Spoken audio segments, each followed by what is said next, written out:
देवयानी फरांदे नाशिक मध्यमधून सध्या आघाडीवर आहेत। देवयानी फरांदेंनी 4200 मतांची आघाडी घेतलेली आहे नाशिक मध्यमधून। आपण बघत आहोत महायुतीचे उमेदवार हे साधारण 4 ते 5 हजार मतांच्या फरकाने आघाडीवर आहेत, तर महायुतीच्या महाविकास आघाडीच्या उमेदवारांची आघाडीचा आकडा हा तुलनेने छोटा असल्याचं आपल्याला चित्र दिसतं आहे। ऐरोलीतून गणेश नाईक यांनी 4500 मतांची आघाडी घेतलेली आहे। मुंब्र्यातून जितेंद्र आव्हाड देखील आघाडीवर आहेत। जितेंद्र आव्हाडांनी मुंब्र्यातून आघाडी कायम राखलेली आहे। वांद्रे पूर्वमधून वरुण सरदेसाई यांनी सुद्धा 3800 मतांची आघाडी घेतलेली आहे। यानंतर पुन्हा एकदा एक हेलिकॉप्टर आणखी एक मोठी ताजी आकडेवारी घेऊन येत आहे।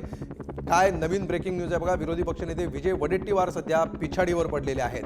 विजय वडेट्टीवार सध्या त्यांच्या मतदारसंघातून पिछाडीवर असल्याचं चित्र आहे। ब्रह्मपुरीतून विजय वडेट्टीवार हे पिछाडीवर पडलेले आहेत। विरोधी पक्षनेते आहेत विजय वडेट्टीवार आणि सध्या विजय वडेट्टीवार हे पिछाडीवर असल्याचं चित्र आहे। त्यामुळे महायुती साधारण 150चा आकडा क्रॉस करून आता 200च्या दिशेने प्रवास करताना दिसते आहे।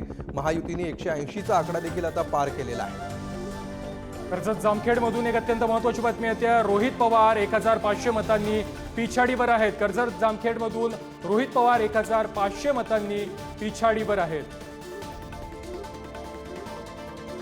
शिवडीमधून अजय चौधरी हे 6200 मतांनी आघाडीवर आहेत, तर मनसेचे बाळा नांदगावकर हे पिछाडीवर आहेत। राज्यभरातील 236 मतदारसंघातील कल आतापर्यंत समोर आलेले आहेत। इगतपुरीमधून हिरामण खोसकर हे आघाडीवर आहेत। यानंतर हेलिकॉप्टरमधून अत्यंत महत्त्वाची अपडेट आणि नवी ब्रेकिंग बातमी आता समोर येते। महायुतीकडून 200चा आकडा हा पार झालेला आहे। महायुतीकडून 200चा आकडा हा पार झालेला आहे। राज्यभरातील 288 मतदारसंघातील 200 मतदारसंघांमध्ये महायुती ही आघाडीवर आहे, तर मवियाची सर्वात मोठी पिछाडी आतापर्यंत पाहायला मिळते। मविया फक्त 47 मतदारसंघांमध्येच आघाडीवर आहे। महायुती 200 मतदारसंघांमध्ये आघाडीवर असल्याचं कल आता पाहायला मिळतोय। महायुती 200 जागांवर आघाडीवर आणि या 200 पैकी 100 भाजपने क्रॉस केलेली आहे। त्यामुळे भाजपचा साधारण निम्मा आकडा याच्यामध्ये भाजपचा आहे आणि उरलेल्या 2 पक्षांनी त्याच्यामध्ये साधारण 50-50 आणि इतर असं मिळून महायुतीने 200चा आकडा सुरुवातीच्या कलांमध्ये पार केलेला आहे। स्क्रीनवर जे आपण पाहतो आहोत त्यानुसार महायुतीने आता 204 जागांपर्यंत आघाडी मिळवलेली आहे। मविया सध्या 47 जागांवर मर्यादित राहिल्याचं सध्या दिसतंय। आंबेगावमधून दिलीप वळसे पाटील यांनी 180 मतांनी आता ते पिछाडीवर पडलेले आहेत। शरद पवारांच्या राष्ट्रवादीचे देवदत्त निकम या ठिकाणाहून आघाडीवर गेल्याचं सध्या चित्र आहे। नागपूर उत्तरमधून काँग्रेसचे नितीन राऊत यांनी 3002 मतांची आघाडी घेतलेली आहे, तर आंबेगावमधून दिलीप वळसे पाटील 180 मतांनी पिछाडीवर पडलेले आहेत। आकडे क्षणोक्षणी अपडेट होत आहेत। महायुतीकडून 200चा आकडा पार। नांदगावमधून सुहास कांदे 23200 मतांनी आघाडीवर आहेत। सिन्नरमधून माणिकराव कोकाडे 12200 मतांनी आघाडीवर आहेत। नांदगावमधून सुहास कांदे यांनी 23200 मतांची अशी भरभक्कम आघाडी घेतल्याचं चित्र आहे। शरद गावित हे नवापूरमधून 2800 मतांनी आघाडीवर आहेत। नवापूरमधून शरद गावित हे 2800 मतांनी आघाडीवरती आहेत।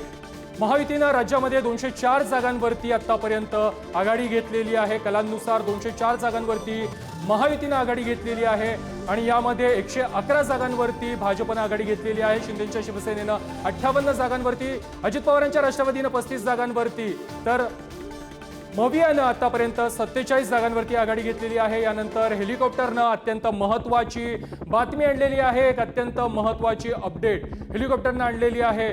भाजपचं शतक राज्यामध्ये पाहायला मिळतंय। गेल्या वेळेपेक्षा अधिक जागा मिळण्याची शक्यता देखील वर्तवली जाते।